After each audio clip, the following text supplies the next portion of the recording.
Ngayon po ay may mga katanungan po tayo na ibibigay at ibabato sa ating mga opisyalis po ng gobyerno. Unang-una po, sa OCD po, alin po bang mga lugar ang lubhang nasalanta ng bagyo at ano ang naging aksyon ng pamahalaan sa mga lugar na ito? At ilan po ang mga nasa evacuation centers kung meron po kayong detalye patungkol dito? Yes, ma'am. Ngayong umaga po, we are operating 277 evacuation centers, but based po sa update ng ating DSWD, umabot po ito ng halos 500.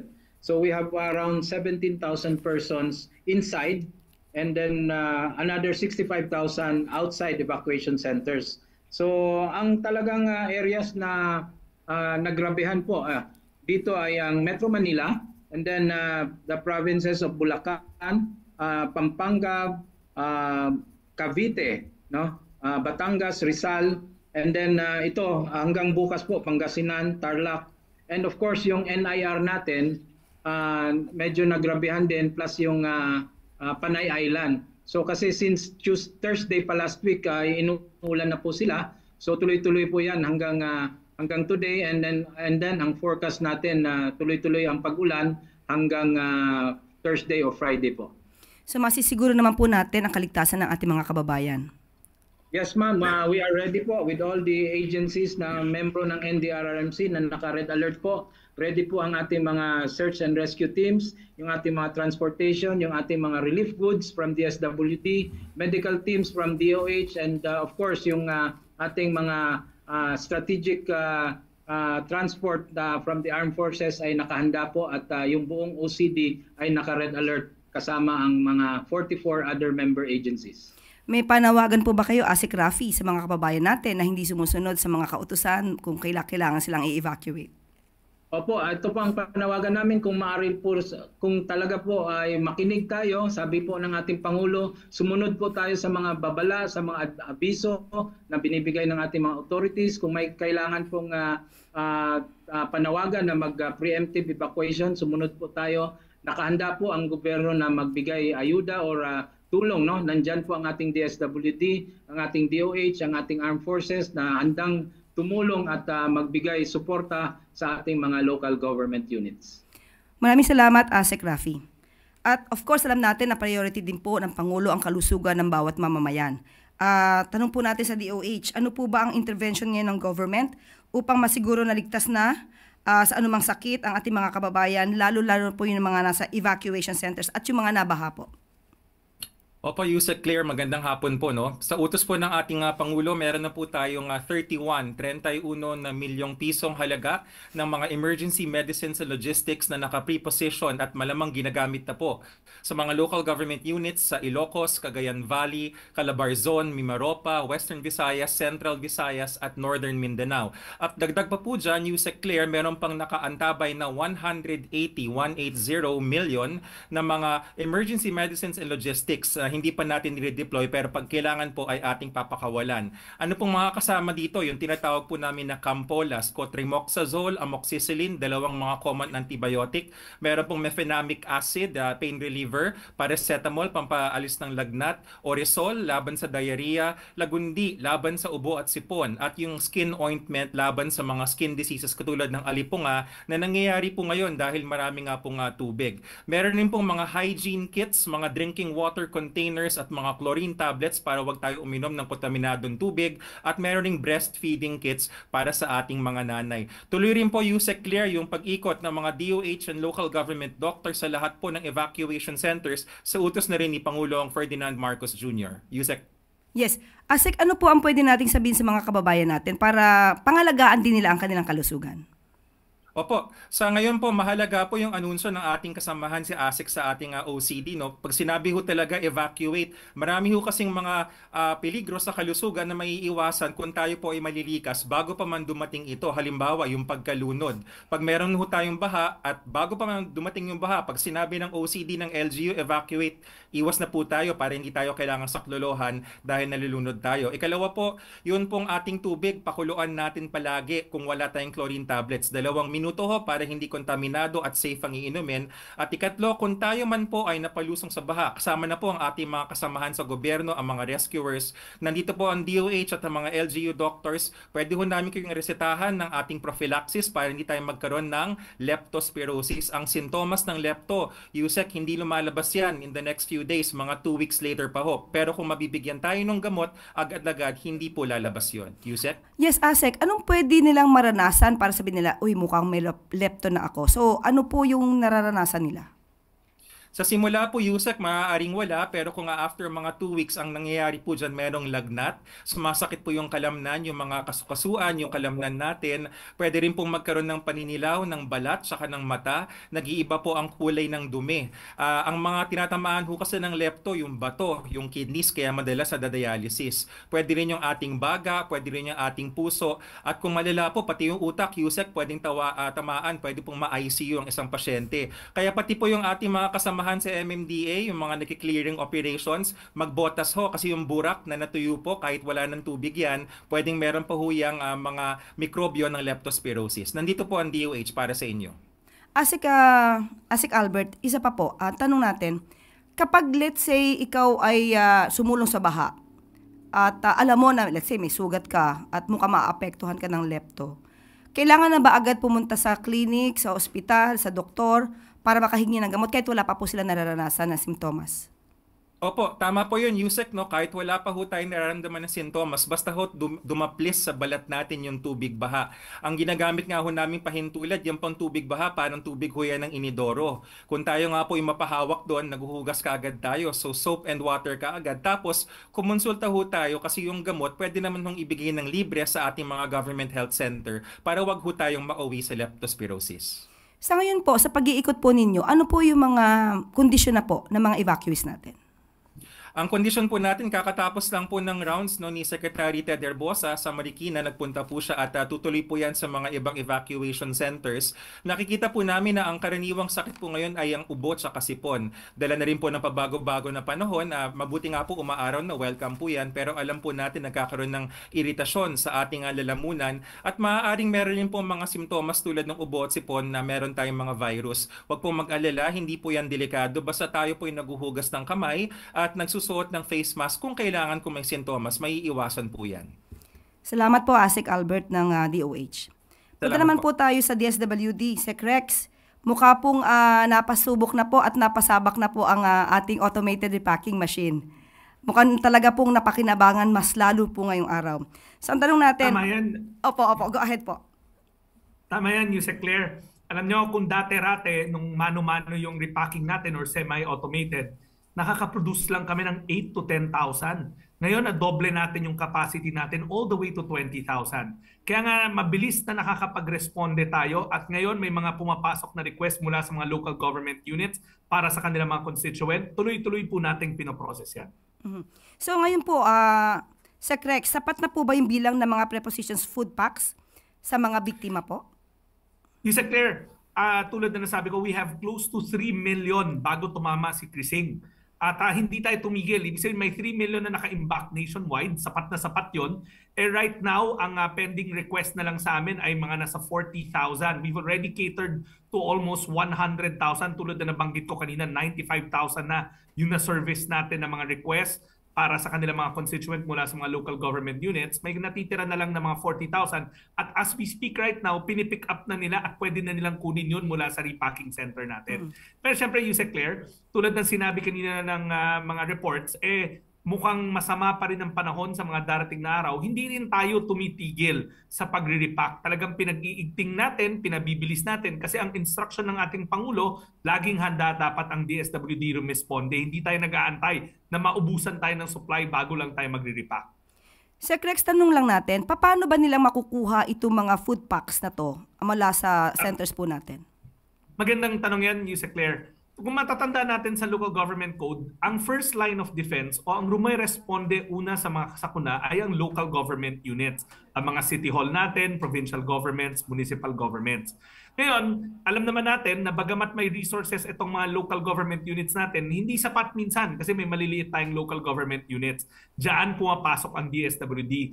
Ino-augment natin o dinadagdagan natin yung maaring maging kakulangan ng mga local government units sa pagtugon sa mga pangangailangan ng kanilang mga constituent.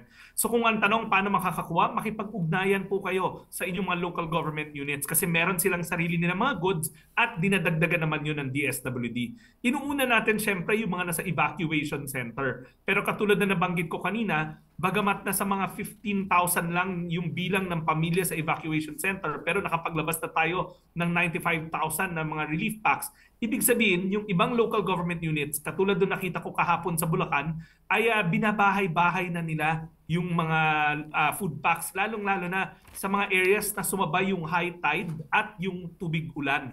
Kasi napakataas na ng tubig, so may mga second floor naman yung mga bahay, nandun na sila, so dinadala na lang sa kanila ng kanilang mga local government units. So in other words, mas mabilis po ngayon ang pagbibigay natin ng tulong sa ating mga kababayan. Lalo Yes, na po na... Opo. Go ahead po, sir. Yes, Yusek Claire. Sa katunayan, tulad ng sinabi ng ni Asek Albert, katulad ng DOH, hindi pa man tumatama si Crising nung nararamdaman na yung habagat sa Negros Island region, sa Region 6, sa Region 7, rumoresponde na tayo. Yusek Claire, ang utos ng ating Pangulo, kailangan laging omnipresent o laging nandun sa mga lokalidad ang DSWD. So marami tayong warehouses nationwide, kulang-kulang 1,000 yan. So yung 3 million na family food packs na napaulat last Friday, hindi yan natatagpuan sa 1 o 2 lugar lang. Nakakalat yan sa 1,000 warehouses hanggang sa pinakaliblib na mga pook sa ating bansa. Meron tayong mga warehouses sa kipagtulungan sa mga local government units. Ang tawag nga sa programa na yan, ng programa ng ating Pangulo, ay buong bansa handa. Nakahanda tayo every day, 365 days a year. Hindi tayo nagre-repack lang kung nandyan na yung bagyo. Maliban po ba sa food packs, ano po ba yung maaaring ibigay ng DSWD para sa mga nasalanta ng bagyo at nabaha po? Sa mga evacuation center natin, sinasabayan natin yung food packs ng sleeping kits. Kasi alam naman natin, doon sila mamamalagi. So kailangan maski paano komportable sila. Nandun rin yung hygiene packs natin. Kasi alam naman natin na nabasa yung kanilang mga gamit. So yung mga susuot nila na sa araw na yon. At may cooking kits rin tayo na ibinibigay kasi may mga community kitchen na sineset up sa mga evacuation center. Pero bukod dyan, Yusek Claire, meron 2 innovation na sinimulan lamang nitong administrasyon ng ating Pangulo Ferdinand R. Marcos Jr. Una, may binibigay na rin tayo yung ready-to-eat box natin. Anong ibig sabihin? Kasi 'di ba, pagkalikas sa kanila, syempre pagdating sa evacuation center, kadalasan hindi pa nasa-set up yung community kitchen. So importante na may kain kaagad ang pamilya. So doon sa ready-to-eat box, pag binuksan mo, nandun na yung mga high-protein cookies, yung mga luto na pagkain na easy-to-open cans at meron na doon mga kubyerto sa loob ng ready-to-eat box. So habang sineset up ang kitchen, may nakakain na yung pamilya. Pero bukod pa dyan, meron din tayong water purifying or filtration na mga mekanismo. Yan yung nakita nyo, ininuman namin ni President Marcos nung isang araw, nung Friday. Napaulat na uminom kami galing sa isang balde na may filter. Tama yon. Etong produkto na to naman, binibigay natin sa mga evacuation center na may kakulangan sa tubig. Self-filtration na siya kahit na galing sa tubig ulan, kahit galing sa tubig sa gutter, katulad nung ininom namin ni Presidente nung isang araw, galing sa rainwater gutter yon, and na-filtrate niya at makakainom. Actually, yung produkto na yan, matagal na sa merkado yan, ginagamit yan sa iba't ibang bansa, ngayon lang na-introduce sa ating bansa on a large scale.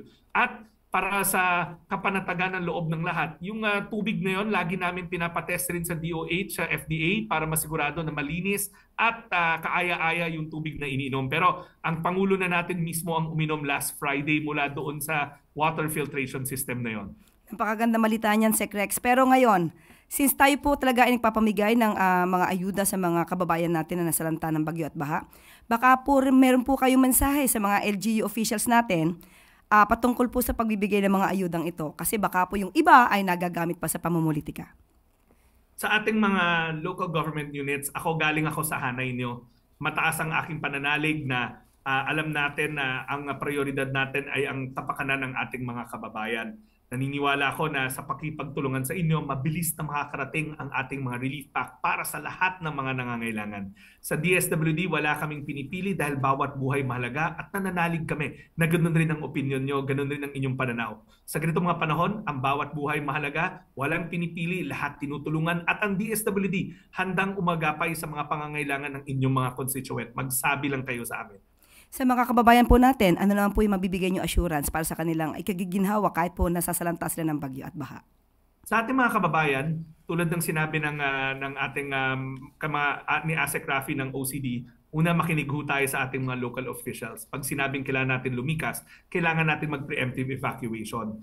Importante yon, alam ko na sa utak, sa isipan nyo, medyo magiging hindi tayo komportable sa loob ng mga evacuation center. Tama naman yon, pero sisiguraduhin ng DSWD na makikipagtulungan kami sa inyong mga lokal na pamahalaan para masigurado na ang inyong mga pangangailangan sa loob ng evacuation center ay nagagampanan. Pagkain, tutulugan, mga gamit pangluto or mga hygiene kits. Sa ating mga kababayan, importante na sumunod tayo sa ating mga lokal na pamahalaan at ina-assure kayo ng DSWD na ang inyong pamahalaang nasyonal ay nakatutok para sa inyong mga pangangailangan.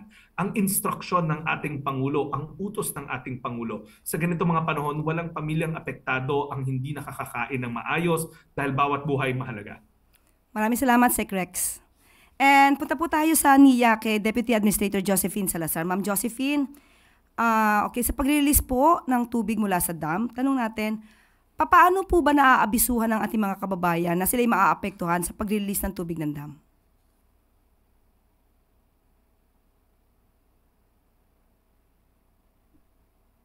Yusek Claire, andito na po ang aming administrator, Eddie Guillen. Siya po na po ang sasagot po ng mga katanungan. Sige po, ma'am. Salamat po. Yusek Claire, mayroon po tayong protocol po dyan. No? By the way, naibag kamalam. Una po, of course, katulong natin ang ating mga local government units po dyan sa pagpapasabi po sa ating mga kababayan ay yung ating schedule mag-open ang ating mga gates. Ano po. And of course, dito sa social media ng NIA at ang totoo po niyan, meron na rin po tayong radio station ngayon dito sa NIA para makatulong din po. But ang kagandahan po, kung narinig natin yung report kanina, yung ating mga high dams, ano po, yung malalaking dams natin, ay malayo pa po bago mapuno. Ang umaapaw lamang po ay itong ating mga diversion dams kasi mabababa lang po itong mga to. Admin Eddie, ang tanong lang natin, meron na po ba, kanina po alam natin na may na-release na po mga tubig, ano po yung mga lugar na naapektuhan po nito para po maramdaman nila at malaman nila na talaga po kailangan mag-release ng tubig at talagang ang epekto nito ay medyo tataas yung tubig sa kanilang lugar? Ang ating pong mga high dams under ng NIA ay hindi pa po nagre-release ng tubig. Ang nagre-release lamang po ay itong Ipo Dam natin. Ito po yung kinukuha na natin ng tubig, inumin sa Metro Manila. Ano po? Ang top ng Ipo Dam kasi nandyan din yung Angat. Pero kung napansin natin, yung Angat hindi pa nagre-release. Ano po? Ang maapektuhan po dyan is yung Bulacan area. Lahat po kasi ng nire-release ng mga dams na ito ay dadaan lamang sa ating Bustos Dam. Mangyari po yung Bustos Dam natin ay isa ring diversion dam. So wala po siyang kakayanang mag-imbak ng maraming tubig. Hindi siya reservoir type. Kaya i-release lamang po niya. So itong Bulacan area po ang nanganganib kapag nagre-release po itong Ipo at saka yung Angat Dam. So pagka ganito po mangyayari, mga ilang oras po bago nyo i-release, ilang oras ang ibinibigay nyo sa taumbayan para malaman nila mag-release po kayo ng tubig? Meron din pong protocol yan po na sinusundan natin with Angat ng Ipo Dam. Ano po. So at least mga 2 to 3 hours alam na po nila. But dito po sa NIA, Jose Claire, ang totoo po niyan, 2 weeks prior, ano po, meron kasing ginagamit ang NIA ngayon na itong ating advanced weather forecasting system na may AI technology. 2 weeks na pe-predict na po namin kung magre-release kami ng tubig o hindi. Dito sa ating malalaking dam, ano po, dito sa Magat and Pantabangan. So ganoon po ang sistema ng NIA. But ito pong mga private like San Roque, itong Angat and itong Ipo, mga ilang oras din po ang binibigay sa atin. At nakikipag-ugnayan din po sila direkta sa LGUs. Sir, ang tanong din natin, para na rin po sa mga kababayan natin, bakit nga ba kailangang mag-release ng tubig mula sa dam? Of course, yung structural integrity po kasi ng ating mga dams, ano po, merong spilling level po yan eh. At pag inabot na po yung spilling level, ay talaga pong magre-release na po ang ating mga dams. Pero ang maganda po sa ating mga high dams, ano po, ay ang releases natin dyan, bago pa lang dumating yung bagyo, nagre-release na po tayo dyan. So like in the case of Magat, for example, ano po, ang regular po lang na flow ng ilog dyan, mga nasa 100, or less than 100 CMS. Pero po sa kalakasan po ng bagyo, nagre-release po yan from 8,000 to 12,000 CFS. Ganun po, talagang maladulobyo ang dating po dyan. Ano? Pero sa tulong po ng ating mga high dams, kapag kakalakasan po ng ulan, yun po yung time na nakukontain natin yung rumaragasang tubig. At nagre-release ulit tayo pagkatapos na po yung tag-ulan para bawas po sa peligro ng baha. Kaya yan po ang gusto ng ating Pangulo, di po ba? Na magtayo tayo ng mga reservoir type dams para makontrol natin yung baha. May kasabihan po tayo, Jose Claire, ano? Anything that you cannot control, you cannot manage. So ang best flood control project talaga is yung ating mga high dams para ma-manage natin yung tubig ba at of course yung irrigation natin. So in other words, sir, kasi sinasabi niyo po na para 2 to 3 hours bago mag-release ng tubig ay pinapaabiso niyo na po. So most probably, alam din po ito ng mga LGU officials. Yes, Jose Claire. In fact, again, yung ating mga LGU officials, alam din po itong mga to. Pero gaya po ng nasabi ko po sa inyo, itong systems na under po ng NIA, like Pantabangan, yung malalaki po Pantabangan, Magat, at ngayon yung sa ating Halaor Dam, ay mas malayo pa po ang ating abiso sa kanila. Ano po? Ang pinaka-maiksi po na abiso natin sa kanila, around mga 4 days to 1 week. Ganun po tayo kasigurado sa ating forecasting system sa NIA. Pero yung mga private kasi natin, dams, mas maiksi po yung bigay nila ng forecasting yung ating warning, lalo na po dito sa Ipo Dam, dahil yung Ipo, dalawa po ang paggagalingan ng tubig niyan eh, yung Angat at saka yung Ipo River. Ano po? So, hindi nila talaga halos ma-predict ang bagsak ng tubig dyan. Kaya mas maiksi po yung pagpapasabi nila ng abiso. So in other words din po, mas maganda rin po makipag-ugnayan ng LGU officials sa NIA kapag ka po mag-release na ng tubig para po maabisuhan din nila yung kanilang mga constituents? Yes po, may existing protocol po kami dyan, Jose Claire. Naka-ano na po yun, automatic na po yun. Standard operating procedure na po natin yun. Yung pag-uugnayan natin with LGUs at saka yung ating pagsasabi sa ating social media, sa ating mga platforms para po masabihan ang ating mga constituencies sa baba. Lalo na po dito ngayon may radio station na po ang NIA under ng PBS na po. So mas maganda na po yung ating warning system ngayon. Okay po. At ano po yung inyong mga mensahe sa ating mga kababayan pagka po magpaparelease ng tubig o sa mga ganitong klaseng mga sitwasyon po? Alam niyo po, of course, lagi nating sinasabi sa ating mga kababayan, lalo dito sa may Bulacan area, ano po, na alam niyo, Jose Claire, medyo talagang komplikadong sitwasyon dyan, ano? Dahil affected din sila nung itong mga high tide, yan. So, ang pinaka-magandang ahensya talaga para na sa more na pakikipag-ugnayan sa ating mga kababayan ay itong LGUs din. So, pinapaigting po natin ang ating ugnayan sa ating LGUs para po mas magandang matugunan ang pangangailangan ng ating mga kababayan. Maraming salamat po, Admin Eddie Guillen ng NIA.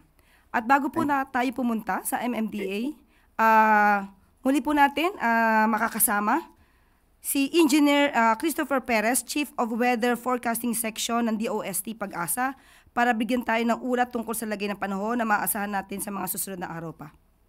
Good morning, sir. Good afternoon po, ma'am, at saka sa mga kasama po natin.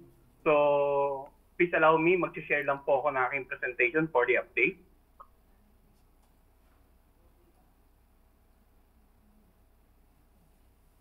So, para po sa kaalaman ating mga kababayan, ay patuloy po tayo nagmo-monitor, hindi lamang sa Bagat, kundi maging sa dalawang low pressure na may potential ngang maging bagyo this week. So, unahin po muna natin yung monitoring ng ating weather system. So makikita po natin sa ating image na may actually tatlong weather system or low pressure na binabantayan ng Pag-asa. Yung isa po, nasa labas ng ating area of responsibility sa laing 2,850 kilometers silangan ng Eastern Visayas, habang yung dalawa sa PAR, unahin po natin yung mas malapit. Nasa laing 225 kilometers east-southeast ng Basco, Batanes, samantala ito naman pong isa ay nasa laing 1,140 kilometers east of Central Luzon.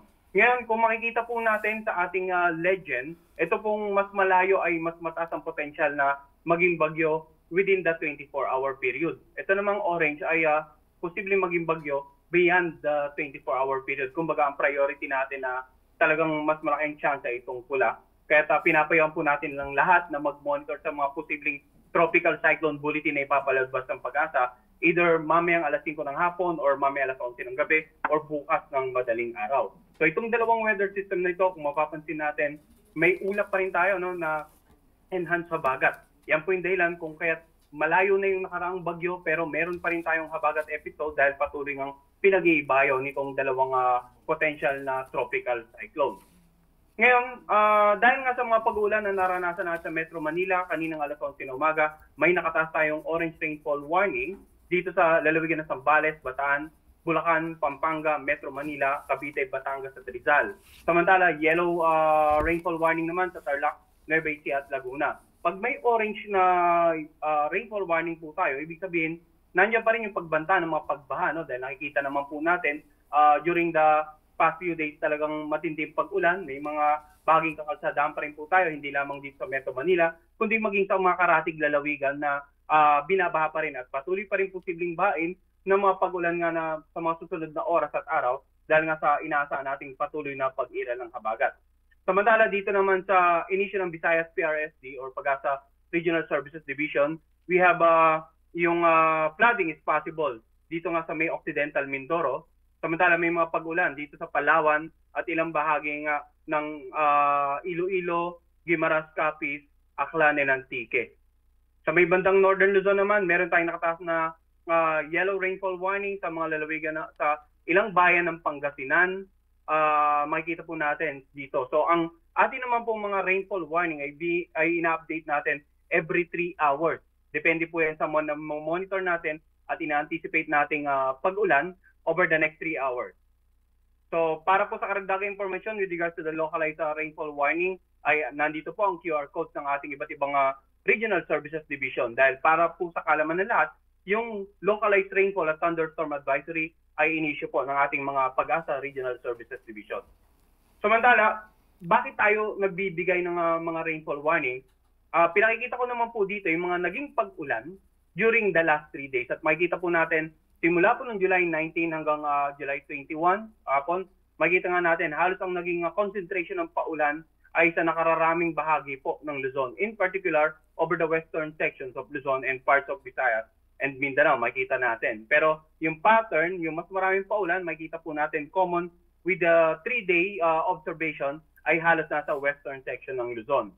So inaasahan po natin na patuloy pa rin uulanin yung mga ilang lugar sa Luzon dahil nga sa patuloy na pag-iral ng habagat at posibleng pag-intensify ng dalawang binabantayan nating low pressure into tropical cyclones. Kung kaya't nagpalabas po tayo ng weather advisory. Ang ating weather advisory naman po ay patungkol sa ulan na dala ng mga weather system na nakakapekto sa ating bansa.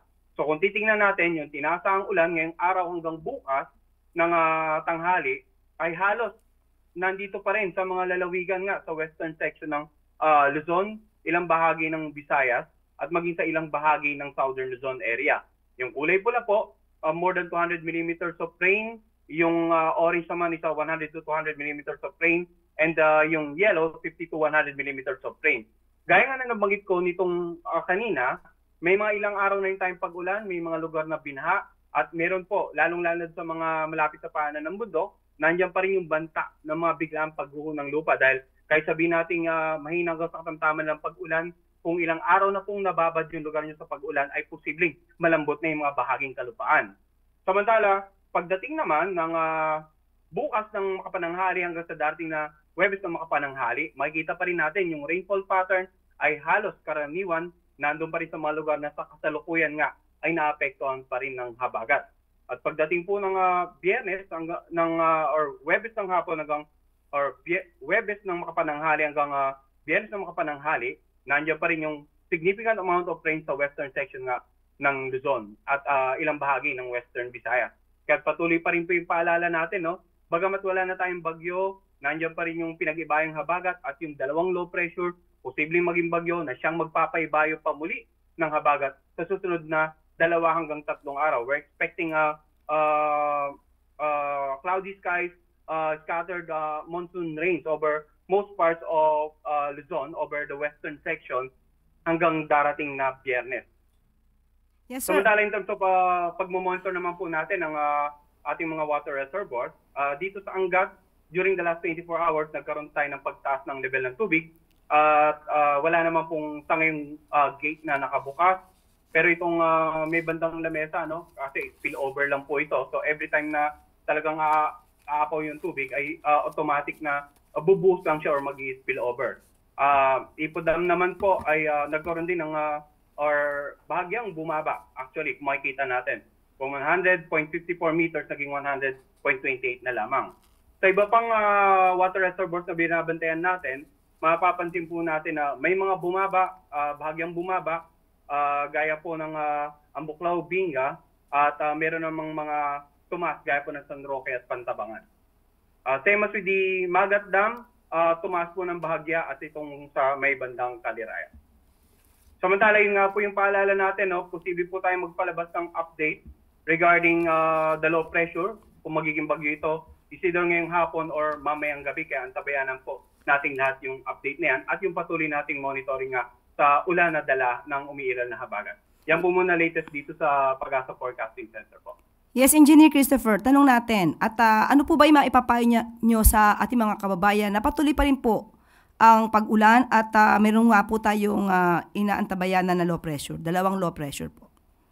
Well, gaya nga po ng nabanggit ko, ma'am, babalikan natin the last 3 days talagang matitinding pag-ulan ang naranasan sa mga lalawigan ng Luzon. Karaniwan yung mga nasa kanlurang bahagi, including Metro Manila po yan. At dito nga pinakikita natin na over the next 3 days, posibleng almost the same areas ang posible pa rin makaranas ng pag-ulan. Kaya hanggat maaari po ay maging alerto sa mga posibleng pagbaha, lalong-lalo sa mga nakatira sa mababang lugar, yung pag-apaw ng ilog, yung mga coastal communities sa paligid po na, or sa gilid ng ilog, as much as possible, makipag-ugnayan sa kanilang local government at local disaster risk reduction managing officers para sa patuloy na disaster preparedness and mitigation measures. At yung mga kababayan po natin na malapit po sa paanan ng bundok, ganun din po makipag-ugnayan sa kanilang local government, lalong-lalo kung ilang araw nang umuulan sa inyong lugar. Bagamat baka wala pa kayo naranasan na pagguho ng lupa, pero sa mga susunod na araw ay uulan pa po, kaya maging alerto pa rin po sa mga posibleng pagguho ng lupa. At yun nga po, yung paalala rin natin na may binabantayan din po tayong low pressure na posibleng maging bagyo. Antabayanan din po ng ating mga kababayan yung latest news, weather update na mula po sa Pag-asa. Maraming salamat, Engineer Christopher. Balik po muna tayo kay ASEC Rafi, OCD. May tanong po mula kay Pia Gutierrez ng ABS-CBN. Ano po ba ang maaari nating contingency measures in case ng inclement weather during the SONA? Opo, of course, we will depend on the protocol ng Congress po if they will suspend yung SONA. But kami po, with our NCR, we are closely coordinating with the PNP po na magkaroon tayo ng orderly conduct ng flow ng pupunta sa SONA. So kami po, ang areas na surrounding Congress ay hinahanda pa rin natin in case na magkaroon ng hindi magandang weather. So in the event po na mag-suspend naman or magkaroon ng suspension ng work or classes, tuloy-tuloy pa rin naman ng ating mga emergency responders na naka-standby in case na kailangan ng assistance during the SONA po. Salamat po, ASEC Rafi. Okay, punta na po tayo kay MMDA Chair Don Artes. Sir, ang tanong, ito po ay tanong mula kay Let Narciso ng DZRH. Paano po yung NCAP sa ganitong sitwasyon? May areas po ba na may baha, obstruction, hindi kita yung mga signages at may mga sirang ilaw po kung sakasakali? Una-una po, Yusek Claire, during mga ganito pong panahon, although hindi namin sinususpend yung NCAP, pero may manual validation po tayo. So, halos lahat po ng possible violations ay ini-invalidate naman po natin. Lalo-lalo na po yung sa may mga bahang portions na hindi natin nakikita yung signages. Definitely, wala pong huli na mangyayari. Siyempre po, iba na po yung situation. Like kanina, may aksidente po, nakitang-kita naman po sa CCTV na napaka-reckless ng pagkakamaneho noong pong na-aksidenteng vehicle at may isa pa pong na-aksidente. So case-to-case basis yan, pero generally, pag ganito pong panahon, halos suspended po ang NCAP implementation po na. Pati po ba yung number coding, Yes po, Chair? declare po tayo, declare kahapon pa na suspended po yung number coding. Salamat po. Ang tanong po pala na yan ay galing kay Rich Bon ng Tribune. At ito po yung kay Let Narciso Reyes. Nirereklamo ng Manila LGU ang mga sirang pumping stations. Kaya daw mabilis tumaas ang tubig at medyo mabagal ang pag-subside ng tubig. So, nakita niyo po ba, Chair Don Artes, kung saan hindi gumagana yung mga pumping stations dito sa Manila? Well, yung pong particular na inireklamo po ni or nabanggit ni Mayor Isko Moreno na pumping station po na hindi gumagana ay yung pong sa Sunog Apog na pumping station na kasalukuyan po ay nire-repair ng DPWH. Hindi pa po yan na i-turn over sa amin dahil po ginagawa nga po or nire-repair or nire-rehab ng DPWH. So, yan po yung kanya pong binabanggit. So, ipa-follow up po natin yung status po ng pagre-rehab niyan para po magamit kaagad. Dahil tama po siya, yan po yung salubong doon sa tubig na nanggagaling Quezon City, pababa po ng Espanya through the Blumentritt drainage system. At yan po supposedly yung magpapump ng tubig palabas po para po hindi na umabot dito po sa Espanya area. So, follow po natin yan, Jose Claire, para po matapos kaagad. At alamin po natin yung status ng rehab sa DPWH po. Apo, baka po meron din po kayong update kasi alam ko po ginagawa din po yung pumping station sa Navotas. Ito po ba ay meron po kayong update? Yes po. Yung navigational gate, yan din po ay kinukumpuni ng contractor po ng DPWH. Originally, ang target po niyan July 8, pero nakitaan po ng micro cracks yung link arm po. Yun po yung mechanism na nag-aangat itong floodgate para maisara o mabuksan po siya. Then, nag-set na naman po ng target na July 21, which is kahapon, pero hindi na naman po umabot. I-follow up lang po namin sa contractor para po matapos kaagad dahil kailangan po yan dahil pag hindi po siya gumagana, nakakapasok po yung tubig sa Malabon at sa Navotas during high tide. So, minamadali naman po yan. Tinutulungan po namin ng DPWH, pati yung contractor. From time to time, pinatatawag po namin yung foreign consultant na katulong na gumawa niyan originally para nga po mabigyan ng payo yung pong gumagawa para po matapos kaagad. Ayaw lang naman po namin madaliin at dahil nire-request po ng contractor nga na gusto nila gawang-gawa bago po simulan na i-operate. So, i-follow po namin, mag-coordinate din po kami sa DPWH regarding the Navotas Navigational Gate po. Saka nabanggit niyo po kanina, Chair Artes, na isa sa cause kung bakit hindi dumadaloy ng tama yung tubig ay dahil ang dami pong basura. Sabi niyo po may sofa pa. Opo, pwede po namin ipakita sa inyo yung sofa. May ref, may sofa, iba't iba pa pong materyales na anod po, dala po ng tubig baha. Pag bumamba po yung ating pumps, nahihigop po siya kasama ng tubig na nagpapabagal po ng pagsipsip ng tubig para mailabas nga po dito sa Caloocan, papunta po sa mga major waterways natin. So, makikita niyo po talaga na isa po sa reason dahil nagkakaroon po ng baha ay yun pong mga basura. Antiquated na po yung ating mga drainage system. Medyo maliliit na. Nakita naman po natin yung volume ng ulan lately. Medyo hindi na po kaya i-convey. Ito po yung sofa doon sa Simangang Sino. Ayan po yung Ayan. sofa. Makikita niyo po, meron din pong ref dyan at iba't iba pa pong klase ng basura. Again, malilit na po yung ating drainage system, antiquated na siya, more than 50 years old. Tapos po, nababarahan pa po ng ganitong klaseng mga basura. Talaga pong mahihirapang mailabas po yung tubig at mapahupa yung baha. So kami po ay nananawagan sa ating mga kababayan, sana po magkaroon tayo ng disiplina regarding po sa pagtatapon ng basura. So in other words, Chair Artes, hindi lang ito trabaho ng gobyerno para maiwasan natin yung pagtaas ng tubig kapag may ganitong klaseng mga bagyo. Kundi dapat pati mga kababayan natin ay tumutulong para maiwasan po yung ganitong klaseng sitwasyon. Opo, sa akin pong palagay, ang pagbabaha po ay hindi lamang po responsibilidad ng pamahalaan. Dapat po magtulong-tulong tayo, hindi po natin kaya na tayo lang. Kailangan din po ng partisipasyon ng bawat isa. Lalong-lalo na po sa pagtatapon ng basura.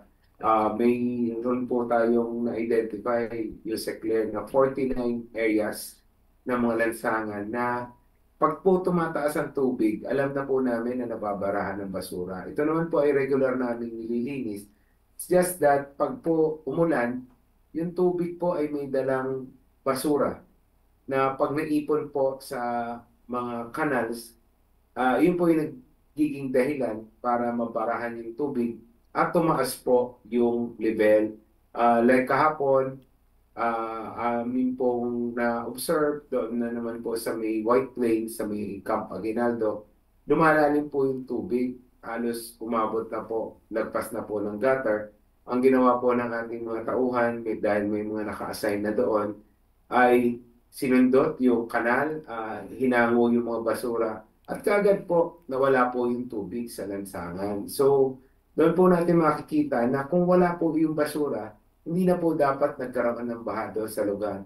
Again, 49 areas po yun na-identify natin na ganito, na may naka-assign po tayong tao, 2 shifts, para lang po abangan yung basura at maalis para hindi po tumaas ang tubig. Hindi po ba, MMDA Chair, na obligasyon din to na LGU na dapat sa lugar nila walang ganitong klaseng or ganito kadaming basura na hindi nahahakot?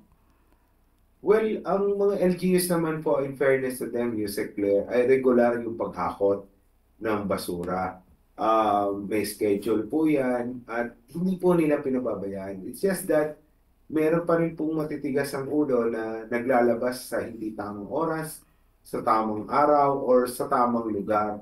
At kalimitan po, Yusek Claire, ang pinagtatapunan po nila waterways at sinasabay po nila sa agos ng tubig ulan yung pong pagtatapon nila dito sa mga waterways para maatangay po by purpose at wag doon sa tapat nila maipon yung basura. Kaya po, yan ay nahihigo po ng ating mga pumping stations at nakakabara po sa ating operasyon.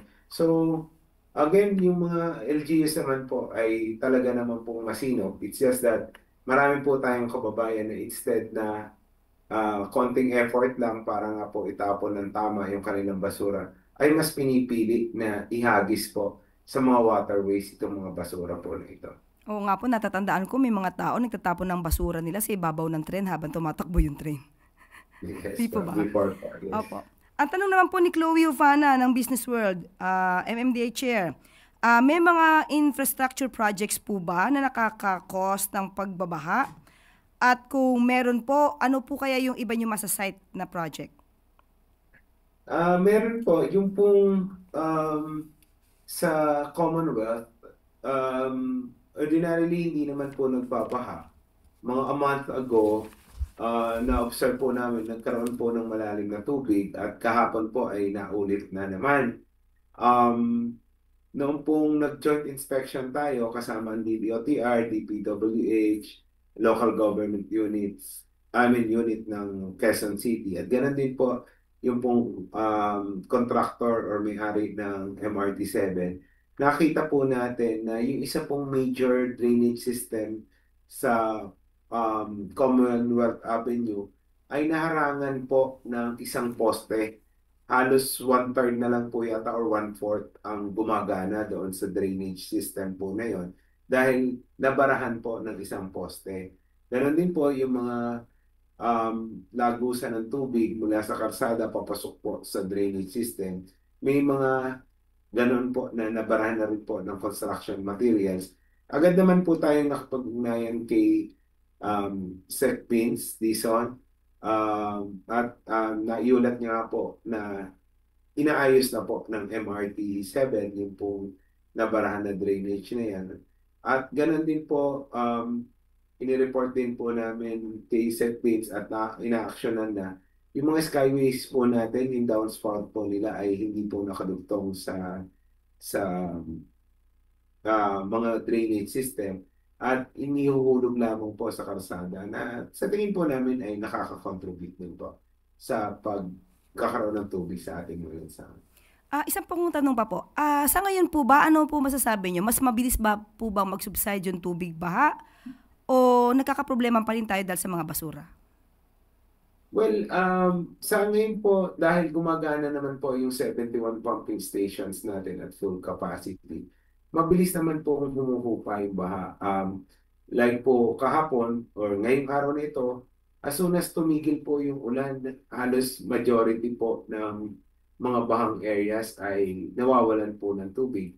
Kanina nga po as of 11 a.m., from 500 plus areas ay naging 273 na lang. At sa tingin ko po, dahil nga po medyo tumigil ang ulan, mas nabawasan pa po ito na itong mga areas na may tubig sa ngayon. So, masasabi ko naman po na mabilis. Yun lamang po, again, mas mabilis pa po sana ito kung wala pong mga bara yung lagusan po natin ng tubig.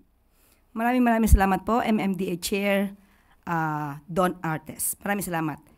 At bago po tayo magtapos, baka po may nais na ihabilin ang ating mga public officials na kasama po natin ngayon sa ating mga kababayan. Unahin po natin, nakikita ko po dito si NIA Admin Eddie Guillen. Hi, Jose Claire. Ang masasabi ko lamang po dito sa ating mga bagong bayaning magsasaka ay nakahanda po lagi ang NIA na tumulong sa inyo, lalo na po pagka ganito may mga calamities. At ang pinagpapasalamat po namin, Jose Claire, is yung mga equipments po na na-turn over sa atin ng ating Pangulo ay malaking tulong po para sa pagpapasaayos namin mas mabilis at pagdedeclag natin sa ating mga irrigation canals. At asahan po ninyo yung ating mga naapektuhang mga magsasaka ay patuloy ang ugnayan namin ng Department of Agriculture para mabigyan po kayo ng mga kailangan ninyong mga seeds para makapagtanim po ulit, or yung kung hindi naman na makakaabot yung ating mga high value crops para matulungan po kayo. So yung bilin po ng ating Pangulo ay talagang tutukan po ang pangangailangan nating mga magsasaka. So kami po lahat ay nagtutulong-tulong para po mas maganda ang serbisyong darating po sa inyo. Maraming salamat po. At puntahan po natin si ASEC Rafi Alejandro ng OCD. Yes, Jose Claire. Ang panawagan lang po namin na tulad po ng panawagan ng ating Pangulo sa lahat po ng mga LGUs, ating mga kababayan, sumunod po tayo sa mga abiso. Kami po ay nakahanda. Nakahanda po ang buong gobyerno na tumugon sa mga pangangailangan. Kami po ay nakaredy kasama ang DSWD, DOH, ang ating Armed Forces, ang PNP, lahat po ng 44 member agencies ng NDRIMC ay ready po para dito sa ating mga weather disturbances po. Salamat po. At punta naman po natin si ASEC Albert Domingo ng DOH. Salamat po, Yusek Claire. Ang buong lakas po ng gobyerno sa pangunguna ni Pangulong Marcos Jr. ay nandito, kasama po ang Department of Health. Mag-ingat po tayo pag may abiso po sa evacuation, lumikas na po. Ang ating pong tubig ay pakuluan natin ng 2 minuto para siguradong hindi kontaminado. Kung tayo po ay mabaha, tayo po ay kumonsulta kahit walang simptomas para maiwasan ang leptospirosis. Patuloy po naroronda ang mga doktor at nurse at health worker ng DOH at ng mga LGUs sa utos na rin ng ating Pangulo Pangulo at ni Secretary Ted Erbosa para mabantayan ang kalusugan ng ating bayan. Salamat po. Salamat po. At puntahan po natin si Engineer Christopher Perez ng DOST Pag-asa. Maraming salamat po, Yusek Claire. Ganun po ang paalala natin, no? Kasama po ang lahat ng partner agencies natin sa disaster preparedness and mitigation. Panawagan po natin sa ating mga kababayan na sundin na kanilang LGU at saka local DR officials in terms of disaster preparedness and mitigation, lalong-lalo na may ongoing habagat tayo at may paparating po tayong bagyo. Manatili pong nakatutok sa latest update ng Pag-asa at as much as possible, ang i-share po natin ay yung tama at angkop na informasyon galing po sa mga authority in terms of that particular information. Maraming salamat po. Salamat, Engineer Christopher. At puntahan po natin si MMDA Chair Don Artes. Kay Yusek Claire, pursuant po sa instruction ng ating Pangulo, ang MMDA po ay nagprepara at patuloy na nagtatrabaho para po paghandaan at aksyonan yung mga problema po na dulot po ng pagbaha, gawa po ng hanging habagat. Kami naman po ay nakaantabay sa kahit anong mangyari. Kami po ay nakikipagtulungan sa ating mga lokal na pamahalaan. In fact, yung ating pong search and rescue team ay nasa Malabon ngayon para po tumulong sa paglilikas at ganoon din po sa pagdidistribute ng relief goods. So kami po ay nakahanda sa anuman pong posibleng mangyari. At asahan po ninyo na ang inyong MMDA ay nandito po para umagapay po sa lahat po na nangangailangan. Salamat po. At puntahan natin si DSWD-Sec Rex Gatchalian. Maraming salamat, Yusek Claire, sa ating mga kababayan. Alinsunod sa utos ng ating Pangulo, sinisigurado po ng DSWD na may sapat na pagkain ang mga apektadong pamilya, lalong-lalo na yung mga nasa evacuation center. Huwag ho kayong mag-alala, meron ho tayong naka-preposition na 3 milyon na family food packs sa 1,000 na warehouse at malalapit yung mga warehouse sa inyo. Huwag ho kayong mag-alala, handang-handa ho ang DSWD sa utos ng ating Pangulo na tumugon sa inyong mga pangangailangan sa mga darating na araw kung maapektuhan tayo nito mga sunod-sunod na habagat. Maraming salamat, Sec Rex. At muli, maraming salamat sa mga nakasama po natin dito sa press briefing.